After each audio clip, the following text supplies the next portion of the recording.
প্রশ্ন উত্তরের পালায় প্রবেশ করি। সাকিব হোসেন আপনি লিখেছেন, অজুর মাঝখানে যদি বায়ু নির্গমন হয় তাহলে কি আবার অজু করতে হবে? উত্তর হলো ভাই সাকিব, যে অজুর মধ্যে যদি বায়ু নির্গমন হয় তাহলে অজু আপনাকে শুরু থেকে করতে হবে। অর্থাৎ মাঝে যে পর্যায়ে আপনি হাত ধুয়েছেন, মুখ ধুয়েছেন, তারপরে অজু ভঙ্গ হয়েছে, এখন আপনি এখান থেকে কন্টিনিউ করলে হবে না, বরং শুরু থেকে আবার অজু করতে হবে। কারণ অজু ভঙ্গের কারণ পাওয়া গেছে মানে হলো নতুন করে আপনার উপরে উজু আবশ্যক হয়েছে, অতএব শুরু থেকে উজু করতে হবে। এরপরে প্রশ্ন হলো, সিজদা অবস্থায় ফ্লোর থেকে পা উঠে গেলে নামাজ কি ভেঙে যাবে? উত্তর হলো, নবী করিম সাল্লাল্লাহু আলাইহি ওয়াসাল্লাম বলেছেন, উমিরতু আন আসজুদা আলা সাবআতি আযম, আমাকে 7টি অঙ্গের উপর সিজদা করতে আদেশ করা হয়েছে। অতএব নাক, কপাল এবং 2 হাত, 2 হাঁটু এবং 2 পায়ের পাতা বা 2 পায়ের আঙ্গুল, এই 7টি অঙ্গকে ফ্লোরের সাথে মিশিয়ে সেজদা করতে হবে। এখন যদি কেউ এর মধ্যে কোনো একটি অঙ্গ ফ্লোরে টাচ না করেন তাহলে তার নামাজ হবে না।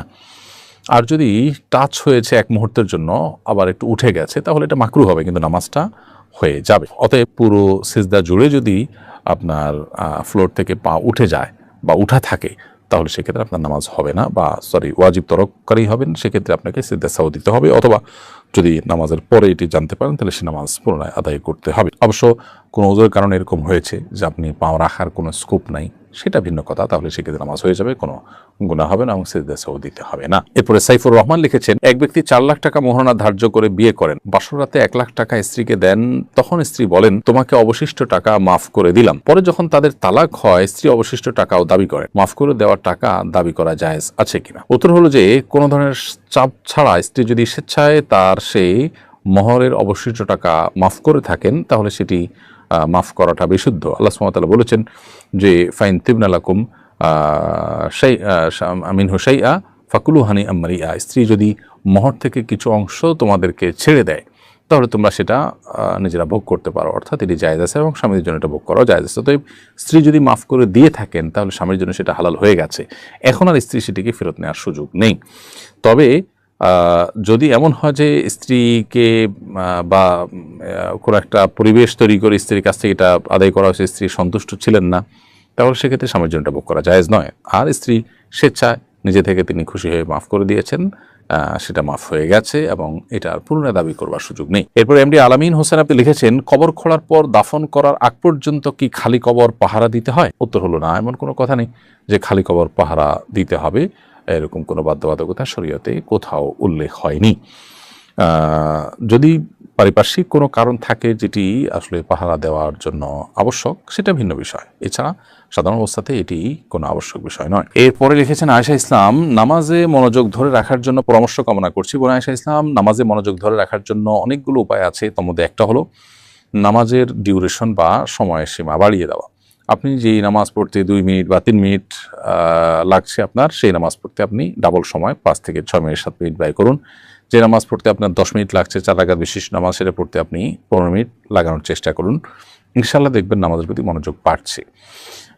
রুকুতে আপনি সচরাচর যে পরিমাণ সময় দেন তার চেয়ে বেশি সময় দেওয়ার চেষ্টা করেন, রুকু থেকে উঠে যে পরিমাণ অপেক্ষা করেন তার চেয়ে বেশি অপেক্ষা করেন। এভাবে আপনার নামাজের সময়সীমাকে বাড়িয়ে দিলে ইনশাআল্লাহ বিদিনে আপনার নামাজের প্রতি মনোযোগ বাড়বে। দ্বিতীয়ত, নামাজে যে দোয়া, জিকির এবং আল্লাহর কাছে যে সমস্ত নিবেদনগুলো আমরা পেশ করে থাকি সেগুলোর বাংলা অর্থ যদি আমরা বুঝি এবং সেদিকে খেয়াল করার চেষ্টা করতে পারি, ইনশাআল্লাহ নামাজে মনোযোগ ধরে রাখা সহজ হবে। ফারহানা শারমিন বোন আপনি লিখেছেন, আমি একজন গর্ভবতী, আমার বমি হয় আর অজু ভঙ্গের কারণ হচ্ছে মুখভর্তি বমি হয়। যদি আমার অজু অবস্থায় বমি হয়ে যায় এই অবস্থা আমার করণীয় কি? আর যতবার বমি করব ততবারই কি অজু করতে হবে? উত্তর হলো যে মুখ ভরে যদি বমি হয় তাহলে সেক্ষেত্রে আপনার অজু ভঙ্গ হয়ে যাবে, আর যদি অল্প অল্প বমি হয় তাতে অজু ভঙ্গ হবে না।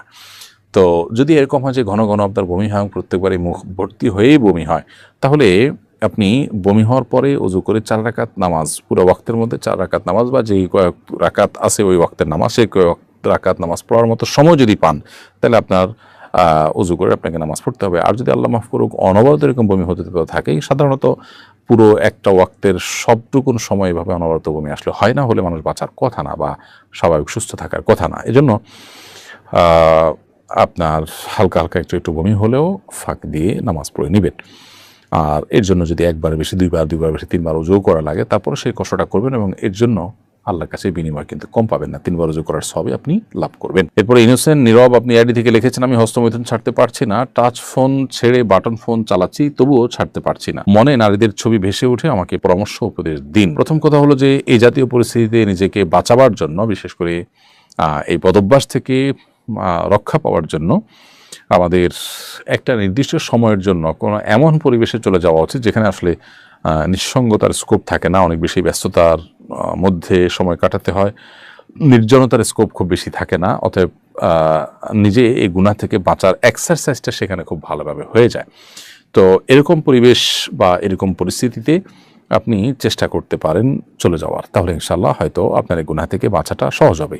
এর বাইরে যদি অবিবাহিত হয়ে থাকেন তারা দ্রুততার সাথে বিয়ে করা ফেলা উচিত, ইনশাআল্লাহ বিদিল্লাহ সেটিও আপনাকে এই বদভ্যাস ছাড়তে সহায়ক ভূমিকা রাখবে। নাজিরা ফাল্গুনি আপনি লিখেছেন, আমি সালোয়ার কামিজের উপর হিজাব আর মোজা পরে নামাজ আদায় করি, নামাজের পোশাক হিসেবে এটা যথেষ্ট কিনা? উত্তর হলো, নামাজের সময় মেয়েদের হাত পা এবং মুখমণ্ডল ছাড়া, হাত পা বলতে হাতের কবজি, 2 হাতের কবজি এবং পায়ের পাতা, তলার অংশ এবং আপনার মুখমণ্ডল, এটুকু ছাড়া পুরো শরীর ঢাকতে হবে।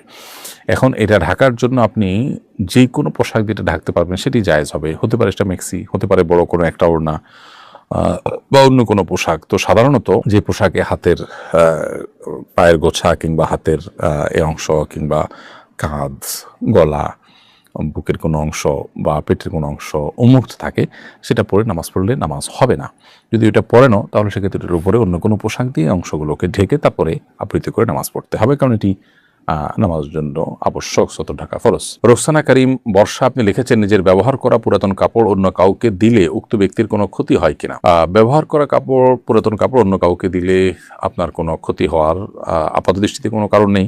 তবে একটা বিষয় আছে, সেটা হলো যে ব্ল্যাক ম্যাজিক করার ক্ষেত্রে অনেক সময় মানুষের ব্যবহৃত কাপড় বা শরীরের চুলের অংশ এগুলো অনেক সময় ব্যবহার করা হয়। অতএব আপনি কোনো গরিব মানুষকে দিয়ে দিলেন, তিনি পড়লেন, তার জন্য পড়াতে কোনো অসুবিধা নেই। কিন্তু যদি এমন হয় যে কেউ এটা দিয়ে ব্ল্যাক ম্যাজিকের কাজে, সেহেরের কাজে যদি ব্যবহার করতে পারে সে আশঙ্কা থাকে, তাহলে সেটা অ্যাভয়েড করা দরকার, সেটা আপনার নিজের সেফটির জন্য, যদি এরকম ব্যক্তি হয় যাকে নিয়ে আপনার সন্দেহ হয়।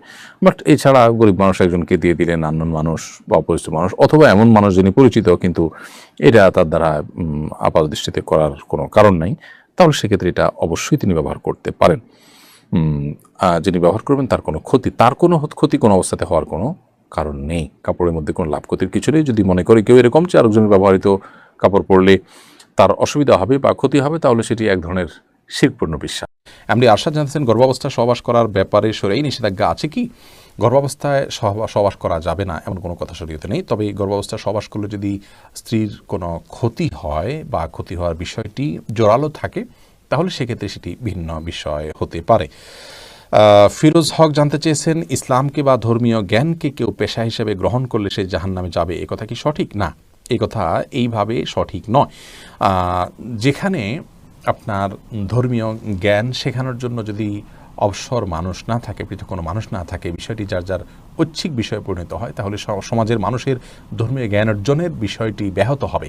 এই আশঙ্কা থাকার কারণে আপনার যদি বেতন ধার্য করা হয় এবং নিজের সময়কে এই কাজে শুধুমাত্র তিনি নিয়োজিত রাখছেন বা এর মাধ্যমে তিনি মানুষের সেবা করছেন, তাহলে তার জীবন ধারণের জন্য বেতন ধার্য করাকে পৃথিবীর সমস্ত উলামায়ে কেরাম জায়েজ বলেছেন।